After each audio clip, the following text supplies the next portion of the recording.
السلام علیکم، welcome to the friends property academy. تو جی آج ہم حضور پاک صلی اللہ علیہ وسلم کی زندگی کے اہم واقعات کو ڈسکس کریں گے۔ آپ کو پتہ ہی ہے کہ حضور پاک صلی اللہ علیہ وسلم آخری نبی ہیں، ان کے بعد کوئی نبی نہیں آئے گا، ٹھیک ہے۔ تو حضور پاک صلی اللہ علیہ وسلم کی زندگی کے اہم واقعات جو ہے آج ہم ان کو ڈسکس کریں گے۔ سب سے پہلے ہم دیکھتے ہیں مکی دور میں جو واقعات ہوئے ان کو آج ہم دیکھتے ہیں۔ تو جی 570 میں حضور پاک صلی اللہ علیہ وسلم کے والد کی وفات ہوئی، ٹھیک ہے۔ حضور پاک صلی اللہ علیہ وسلم کی ولادت سے 6 ماہ پہلے حضور پاک صلی اللہ علیہ وسلم کے والد محترم کی وفات ہو گئی تھی۔ حضور پاک صلی اللہ علیہ وسلم کے والد کا نام عبداللہ بن عبد المطلب تھا۔ حضرت عبداللہ شام کے سفر میں گئے ہوئے تھے، راستے میں ان کی طبیعت خراب ہو گئی، ٹھیک ہے۔ واپسی پہ وہ مدینہ رک گئے، ٹھیک ہے، اور مدینہ میں جو ہے ان کی پھر وفات ہو گئی۔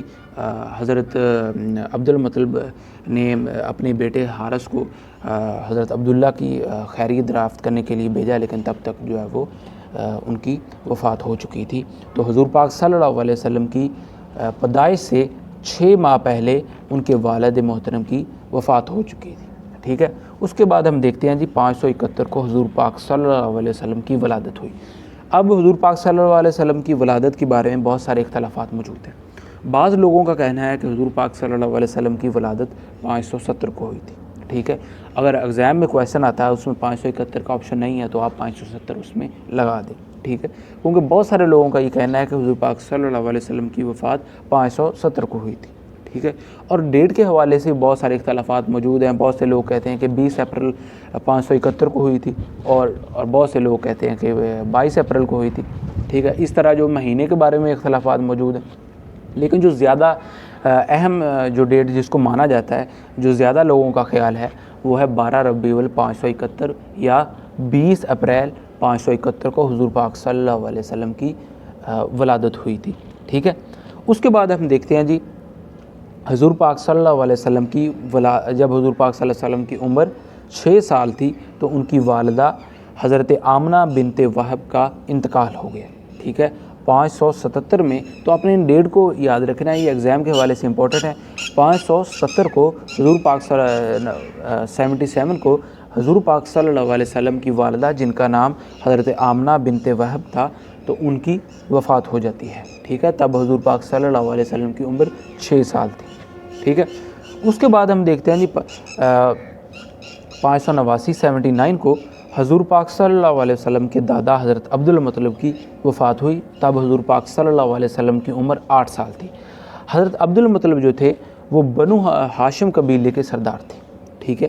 آپ کو پتہ ہے کہ بنو ہاشم قبیلہ جو ہے ان کی ایمانداری، ٹھیک ہے، ان کی ایمانداری سخاوت کے بہت اس وقت جو ہے وہ چرچے تھے، ٹھیک ہے۔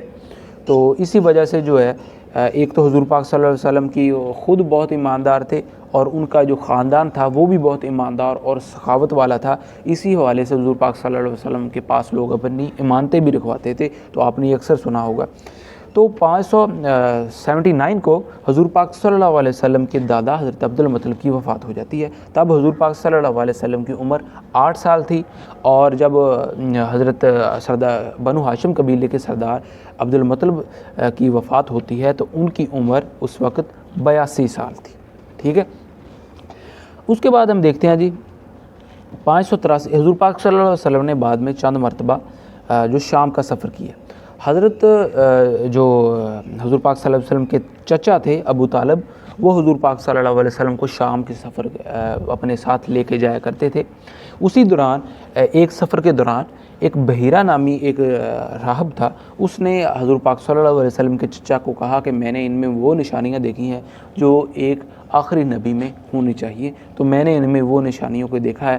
تو پھر حضور پاک صلی اللہ علیہ وسلم کے جو چچا تھے ابو طالب، وہ حضور پاک صلی اللہ علیہ وسلم سے بہت پیار کرتے تھے، تو بعد میں وہ حضور پاک صلی اللہ علیہ وسلم کو وہ سفر میں نہیں لے کے آئے، کیونکہ وہ ان کو لگتا تھا کہ کہیں خدا نخواستہ ایسا ہونا ہو جائے کہ کوئی حضور پاک صلی اللہ علیہ وسلم کو نقصان پہنچانے کی کوشش کرے، ٹھیک ہے۔ تو اس کے بعد ہم دیکھتے ہیں جی 595 میں حضرت ختیجہ سے شادی۔ تو حضور پاک صلی اللہ علیہ وسلم کی عمر اس وقت 25 سال تھی جب حضور پاک صلی اللہ علیہ وسلم کی شادی ہوئی۔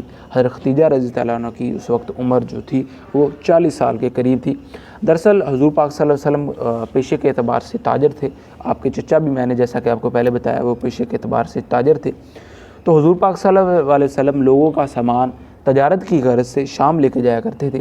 تو اس مرتبہ جو ہے وہ حضرت ختیجہ رضی اللہ عنہ کا جو وہ سامان لے کر گئے تھے.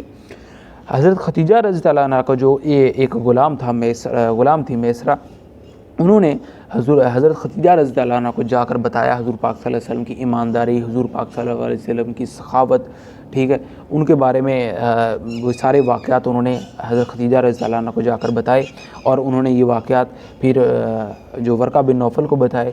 تو حضرت ختیجہ ان سبھی واقعات سے بہت متاثر ہوئیں، تو انہوں نے حضور پاک صلی اللہ علیہ وسلم کو شادی کا پیغام بھیجا. تو حضور پاک صلی اللہ علیہ وسلم نے یہ شادی کا پیغام جو ہے وہ قبول کر لیا.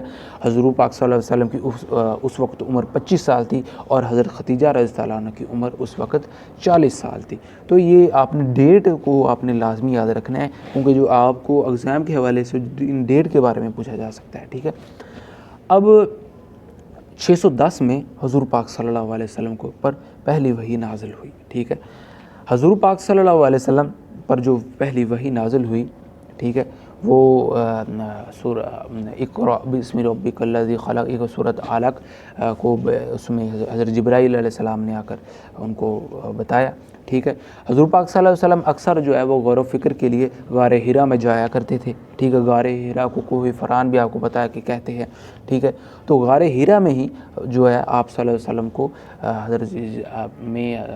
حضرت جبرائیل جو ہے وہ آپ صلی اللہ علیہ وسلم کے پاس تشریف لائے. انہوں نے آپ صلی اللہ علیہ وسلم کو جو سورۃ علق کی پہلی جو آیات تھی ان کو پڑھ کر سنایا. ٹھیک ہے. تو غار حرا میں بھی جو ہے حضور پاک صلی اللہ علیہ وسلم کو جو نبوت کے بارے میں بتایا گیا، ان پر جو ہے وہ پہلی وحی جو نازل ہوئی. ٹھیک ہے. تو اس وقت جو ہے وہ حضور پاک صلی اللہ علیہ وسلم کی عمر جو 40 سال کے قریب تھی. ٹھیک ہے.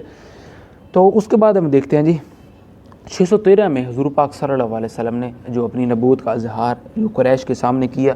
سب سے پہلے قریش والوں نے حضور پاک صلی اللہ علیہ وسلم کے چچا کو، کیونکہ جو قریش جو تھے وہ حضرت ابو طالب سے جو ہے وہ ڈائریکٹلی وہ جو ہے وہ لڑائی نہیں کر سکتے تھے. تو انہوں نے حضرت ابو طالب کو طرح طرح کے لالچ دینے کی کوشش کی. ٹھیک ہے. تو بہت سارے انہوں نے، لیکن حضرت ابو جو طالب تھے وہ نہیں مانے. وہ کہتے کہ نہیں، میں ایسا نہیں کر سکتا. وہ کہتے تھے، قریش والے کہتے تھے، جو مشرکین تھے وہ حضور پاک صلی اللہ علیہ وسلم کو بھی کہتے تھے، اور آپ صلی اللہ علیہ وسلم کے چچا کو بھی کہتے تھے کہ آپ جو ہے وہ نبوت سے دستبردار ہو جائیں. ٹھیک ہے. تو ایک مرتبہ جو حضور پاک صلی اللہ علیہ وسلم نے اپنے چچا کو اس حوالے سے بتایا بھی تھا کہ حضور پاک صلی اللہ علیہ وسلم کے چچا بھی جو تھے وہ بھی اس حوالے سے جو ہے وہ مشرکین کی بات جو نہیں مانتے تھے. لیکن ایک مرتبہ حضور پاک صلی اللہ علیہ وسلم نے اپنے چچا کو بتایا کہ اگر یہ سورج کو میرے ایک ہاتھ پہ اور چاند کو میرے دوسرے ہاتھ پہ بھی رکھتے تو میں جو نبوت سے جو ہے وہ دستبردار نہیں ہوں گا، کیونکہ جو یہ نبوت تھی وہ اللہ تعالیٰ کی طرف سے عطا کی گئی تھی. ٹھیک ہے. اس کے بعد ہم دیکھتے ہیں جی ہجرت حبشہ 615 کو جو ہجرت حبشہ، مسلمانوں نے جو حبشہ کی طرف ہجرت کی. یہ دراصل ایسا تھا، اب دیکھیں کہ جیسے ہی نبوت کا اعلان کیا گیا، جو سب سے پہلے لوگ جو ہے 610 میں جو ہے حضور پاک صلی اللہ علیہ وسلم پر جو ہے وہ پہلی آیات کا جو نزول ہوتا ہے، سب سے پہلے جو لوگ ایمان لاتے ہیں ان میں حضرت ابو بکر صدیق، حضرت علی، ٹھیک ہے، حضرت ختیجہ، ٹھیک ہے. اور جو مکہ سے باہر جو لوگ تھے ان میں حضرت ابو ذر غفاری جو وہ سر فہرست تھے، جو مکہ سے باہر جنہوں نے جو وہ اسلام قبول کیا. ٹھیک ہے. تو جن لوگوں نے اسلام قبول کیا تو قریش والوں نے جو ہے ان کا جو جینا جو ہے محال کر دیا. ٹھیک ہے. تو اس حوالے سے جو ہے مسلمانوں نے فیصلہ کیا کہ وہ ساتھ جو ہجرت کا انہوں نے فیصلہ کیا. تو اس وقت جو ہے حبشہ کا جو بادشاہ تھا اس کا نام تھا نجاشی. جو تھا وہ بہت رحم دل تھا، حالانکہ وہ مسیحی تھا لیکن وہ بہت رحم دل تھا. تو اس لیے جو مسلمانوں نے وہاں پر جو ہے ہجرت کا فیصلہ کیا. ٹھیک ہے. تو 615 میں جو ہجرت حبشہ ہوئی، یہ بات آپ نے یاد رکھنی ہے، ڈیٹ کو آپ نے یاد رکھنا ہے.